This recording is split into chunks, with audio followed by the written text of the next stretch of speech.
Today we're going to replace this old, rusty, bent, and ugly radiator cover. First thing that we're going to have to do is determine what size it is. And as you can see, it's about 8.5 inches high. That would mean that it's a standard height. The difference between the standard height and the tall height is about 2 inches. So once we've determined that we have a standard height, now we want to determine what the end caps are going to be. This is going to be a closed cap because there's no pipe running through the side. So our left cap will be a closed end cap. Now the right end cap over here has a pipe coming through the side. And with the pipe coming through the side, we will need an open end cap on this side. So the next thing we're going to determine is the length. Take my tape, I'm going to run it against the pipe, and then bring it out, and I have about 66 inches. We're going to go ahead and remove this end cap.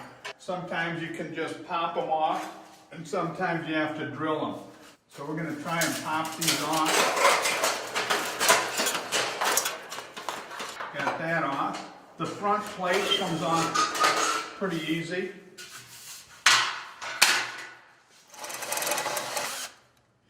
And once you get the rivets out, it's relatively easy to just slide this out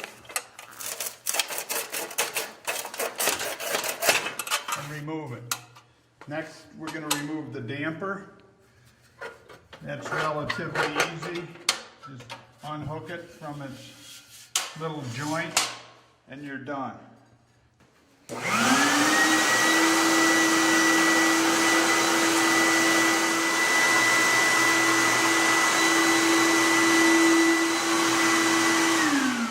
Now that we've got the fin tube vacuum, we're ready for the installation.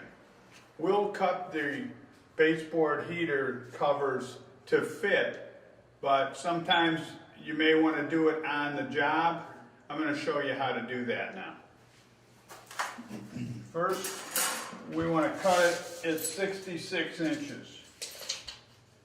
Okay, that's what we determined our length is here.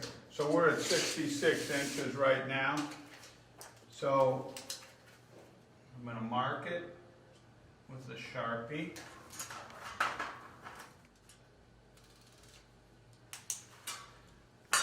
That's where we're going to cut. First thing I'm going to do is I'm going to cut the back side here.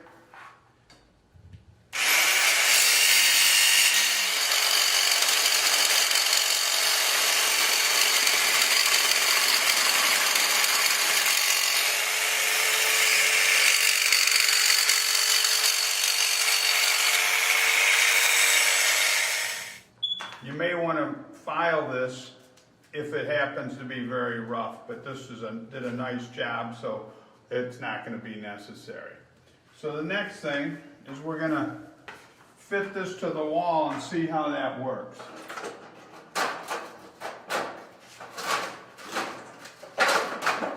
Sometimes you can't play nice with these things. There you go. Looks like it fit down pretty well. Now that we've got our cover cut and we've determined which ends we need, we're going to dry fit the cover.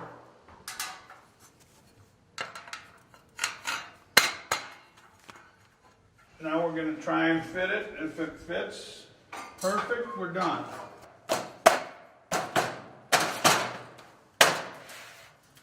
Looks pretty good. That's it. That's done. That's all there is to it. This one took a little bit more work just because it had rivets in it, but the average one just pops off and pops a new one on.